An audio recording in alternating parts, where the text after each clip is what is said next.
দর্শক, আজ আমাদের সঙ্গে রয়েছেন গীতিকার রবিউল ইসলাম জীবন। স্বাগত আপনাকে। আপনাকে ঝটপট কিছু প্রশ্ন করব এবং খুব দ্রুত আপনাকে উত্তর দিতে হবে। আপনি কি ভয় রেডি? লাগতেছে তো।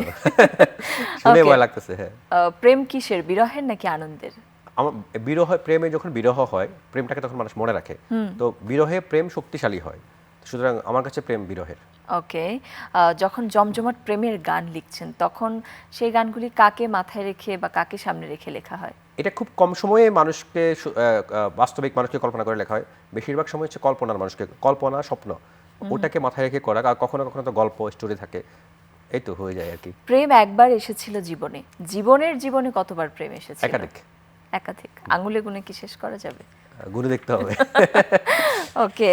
আপনার জন্য পরের প্রশ্নটা হলো, আমরা দেখেছি আপনি ক্রিকেটের সাথে খুব দারুণ সখ্যতা আপনার।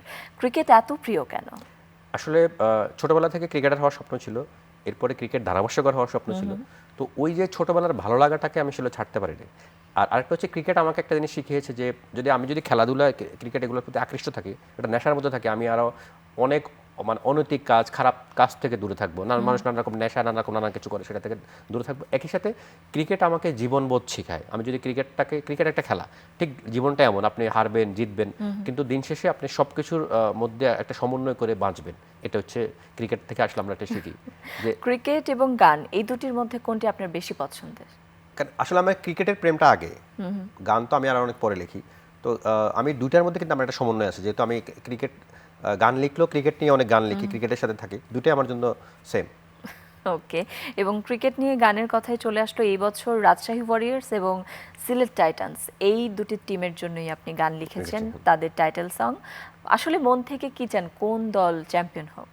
এটা আসলে, যদি আমি একটা দল, এই দুই দলের জন্য গান লিখেছি, কিন্তু একটা একটা দলের কথা যদি বলি, এটা বাকিদের কাছে ভালো লাগবে না উত্তরটা। তবে রাজশাহীর গানটা অফিসিয়ালি এসেছে এবং গানটা মাঠেও প্লে হচ্ছে, কিন্তু সিলেটের যে গানটা আমরা করেছি এটা আমি এখনো শুনি নাই বা রিলিজও হয় নাই, বাট গানটা কিন্তু করেছি, সম্মানীয় পেয়েছি। তো আমি চাই যে রাজশাহী নতুন টিম, বাট অনেক গোছানো। তাদের জন্য আলাদা একটা আমার শুভকামনা থাকবে, এবং টিমের অফিসিয়ালস অনেকেই আমার খুবই ক্লোজ। আমরা ধরে নিতেই পারি রবিউল ইসলাম জীবন রাজশাহীর প্রতি একটু বেশি দুর্বল। এটা হইতে পারে, কিন্তু ব্যক্তিগত একান্তই। ওকে। প্রেম এবং ক্রিকেট, এই দুটির মধ্যে কমন একটি বিষয় হলো ফিল্ডিং। ফিল্ডিং মারা এবং ফিল্ডিং করা, কোনটি আপনার বেশি পছন্দের? না, এখন ফিল্ডিং হচ্ছে করা, আটকাতে হবে না। প্রেম হোক, প্রেম আটকাতে হবে, ক্রিকেটে আপনার রান আটকাতে হবে। তো ফিল্ডিং করে আপনি সেটাকে আটকাতে হবে, আর না আটকালে তো আপনার সাকসেস হবেন না। একদম। প্রেমের বিষয় যখন আসলো, প্রেমে প্রত্যাখ্যানের বিষয় চলে আসে এবং এই অভিজ্ঞতা কম বেশি আমাদের সবারই রয়েছে। আপনার জীবনে কতবার? আমি একটার কথা, যদি আমার একটা প্রত্যাখ্যান 1 কোটির সমান। তো আমার মনে হয় আমার লেখালেখিতে আমার ইনফ্লুয়েন্স ওইটা কিন্তু এক ধরনের একটা কাজ করেছে, সেটা স্কুল জীবনে থাকতে ওয়ান সাইড। ওকে। ওকে। আবাহনী নাকি মোহামেডান? আবাহনী। চা নাকি কফি? চা। ব্রাজিল নাকি আর্জেন্টিনা? আর্জেন্টিনা। এবং হচ্ছে আমি খুবই ভাগ্যবান যে আমি আর্জেন্টিনা সর্বশেষ যে বিশ্বকাপটা জিতেছে কাতারে, ওই মাঠে ফাইনালে মাঠে ছিলাম, এবং যে ট্রাইব্রেকারটা হয়েছিল একদম, আমি যে এন্ড থেকে খেলা দেখেছিলাম আমার সামনে। তো আমি খুবই ভাগ্যবান, এবং আমি আর্জেন্টিনা। ওকে। ভর্তা ভাত নাকি ফাস্ট ফুড? অবশ্যই বর্তাবাদ, কিন্তু সাথে মশার ডাল হলে আরো ভালো, আরো জমজমাট। ওকে। মুভি দেখা নাকি ঘুরে বেড়ানো? ঘুরে বেড়ানো একটু বেশি আমার, বেশি ওকে। ভালো লাগে। এবং আপনার কোন গানটি এখনো লেখা হয়নি? কোন গানটা এখন লেখা হয়নি, আমার মনে হয় আমি স্বপ্ন আছে আমার, কখন যদি আমি শ্রেয়া ঘোষাল অথবা অরিজিৎ সিং ওনাদের জন্য কখন একটা গান লিখতে পারি। এটা লেখা হয়নি এখনো।